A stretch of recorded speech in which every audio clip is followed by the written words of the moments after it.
میرا نام شان خان ہے، میں رامپور سے بات کر رہا ہوں، شان انڈیا سے۔ شان خان شان خان شیعہ یا غیر شیعہ؟ یہ غیر شیعہ۔ سچ بتاؤ، جھوٹ تو نہیں کہہ رہا، دوسروں کا حق نہ لو۔ نہیں نہیں، غیر شیعہ ہوں، اوکے، سوال پٹھان۔ کرو بھائی۔ شان جی خان ہمارے یہاں جی جو ہمارے یہاں نماز خان پڑھنے کا خان طریقہ ہے، ہوں، جو ہمارے یہاں نماز پڑھنے کا طریقہ ہے ہمارے یہاں، مطلب وضو کرنے کا طریقہ جو ہے وہ سب کچھ مطلب خراب، صحیح ہے یا غلط؟ اور سب خراب ہے آپ کا، بس سب کچھ خراب ہے آپ کا، ہاں سب کچھ خراب ہے تم نے اہل بیت علیہ السلام کو چھوڑا نا تو سب کچھ خراب ہے تمہارا، نماز بھی خراب ہے۔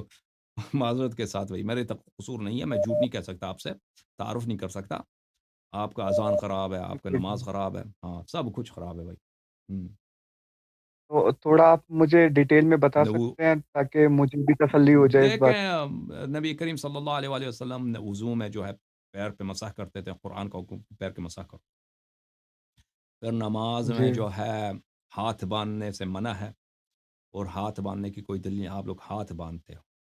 اس کے علاوہ سورہ فاتحہ کے بعد آمین کہنا یہ سنت نہیں ہے، آپ لوگ آمین کہتے ہو۔ اس کے علاوہ سجدہ جو ہے، سجدہ جعلت الارض مسجدا وطہورا، رسول اللہ صلی اللہ علیہ وسلم نے فرمایا کہ زمین پہ سجدہ کرو، اور بخاری کی حدیث ہے کہ عفر وجہک یا افلح، اپنے چہرے کو، کوئی شخص نماز پڑھ رہا تھا تو رسول اللہ صلی اللہ علیہ وسلم نے اس سے کہا کہ مٹی پہ اپنا چہرہ رکھ دو، تو رسول اللہ صلی اللہ علیہ وسلم مٹی پہ اپنا چہرہ رکھتے تھے۔ آپ لوگ کس پہ، وہ کپڑے پہ سجدہ کرتے ہو یا قالین پہ، فرش پہ کرتے ہو؟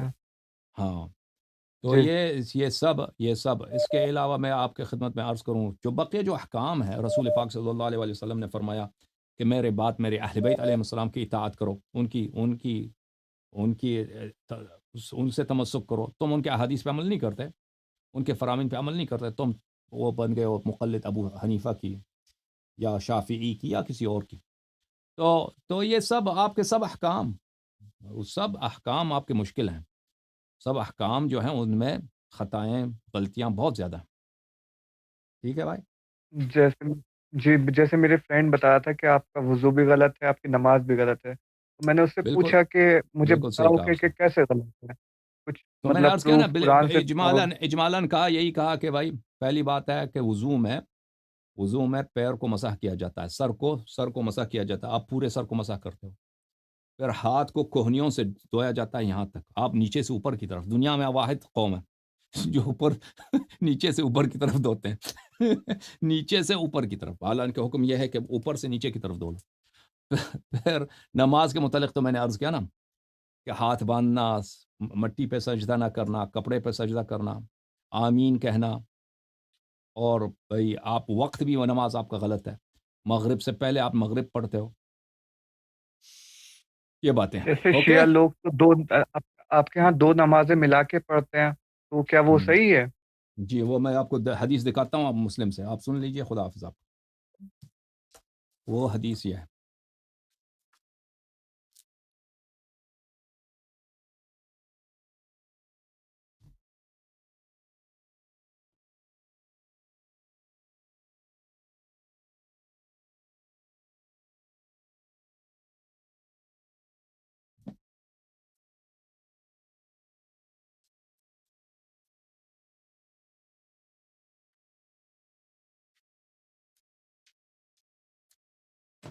عزیزو یہ کتاب ہے مسلم، کتاب ہے مسلم ابن حجاج قشیری نیشابوری صاحب کی، چھاپ ہے دارالفکر کی، جو سنت 2010 میں دارالفکر بیروت میں چھپی ہے۔